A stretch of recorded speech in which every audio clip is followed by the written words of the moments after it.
ভারতের সীমান্তরক্ষী বাহিনী বিএসএফ এর নির্মম পুশিংয়ের শিকার 6 মাসের এক শিশু। বাবা মায়ের সাথে গত 3 দিন ধরে রোদ বৃষ্টিতে ভিজে এই অবুঝ শিশুটি এখন করে যাচ্ছে বেঁচে থাকার লড়াই। মাথার উপর সামান্য প্লাস্টিক আর পায়ের নিচে তপ্ত মাটি। সীমান্তের সৈন্যরেখায় এভাবেই কাটছে তাদের প্রতিটি মুহূর্ত।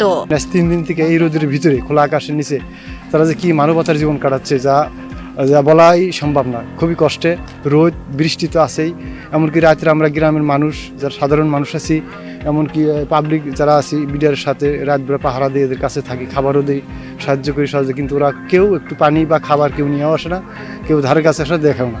তো এইভাবে কি মানুষকে কষ্ট দেওয়া ঠিক? প্রায় 72 ঘন্টা ধরে এখানে নিয়ে আসছে, ওরা তো খাবার টাবার কিছুই দিতেছে না। আমাদের বাংলাদেশের এরা হালকা পাতলা খাবার টাবার এরাই নিয়ে দিতেছে। ওখানে মনে করেন যে আমরা ওখানে চাপতেই পারতেছি না, বিএসএফ এর ভয়ে ওখানে আমরা চাপতেই পারতেছি না। কুড়িগ্রামের বৌমারী উপজেলার গয়টাপাড়া ও ভন্দুরচর সীমান্তের 1060 নম্বর আন্তর্জাতিক পিলারের কাছে কাঁটাতারের গেট খুলে বাংলাদেশিদের পুশিংয়ের চেষ্টা চালায় ভারতীয় বিএসএফ। বিজিবি ও স্থানীয়দের প্রবল বাধায় 6 মাসের শিশু ও তার 2 বছর বয়সী ভাই সহ মোট 6 জন আটকা পড়েন সীমান্তের সৈন্যরেখায়। গত 3 দিন ধরে জনমানব শূন্য ওই এলাকায় খোলা আকাশের নিচে মানবেতর জীবনযাপন করছেন তারা।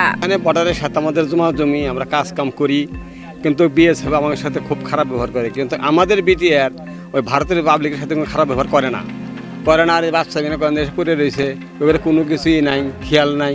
এই গ্রামীরা আমরা এই রাউডে নিয়ে দিতেছি, খাইতেছে, আর বর্ডারে যাইতে ওরা দাবড়াই নিয়ে আসে। খাওয়া নাই, দাওয়া নাই, রোদে অস্থির, নাওয়ার নাই, ধোয়ার নাই, তুলা খাওয়া, সেই তুলা পায় কখনে মাই বুনি খায় কি, মাই তো ভাত না খালি পেট ভরব, দুধ পাইব না। সীমান্তের এই অমানবিক দৃশ্য দেখে হতবাক স্থানীয় গ্রামবাসী। সারাদিনই উৎসুক জনতা ভিড় করছেন সেই অসহায় পরিবারটিকে এক নজর দেখতে।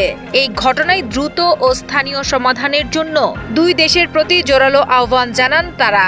ইন্ডিয়ার ক্যাম্পের সামনে দিয়ে এদিকে পাঠিয়ে দিয়েছে 6 জন। এইভাবে যদি আরও জায়গায় জায়গায় 6 জন 4-5 জন 6 জন করে পাঠিয়ে দেয়, তাহলে বাংলাদেশের কি অবস্থা হবো?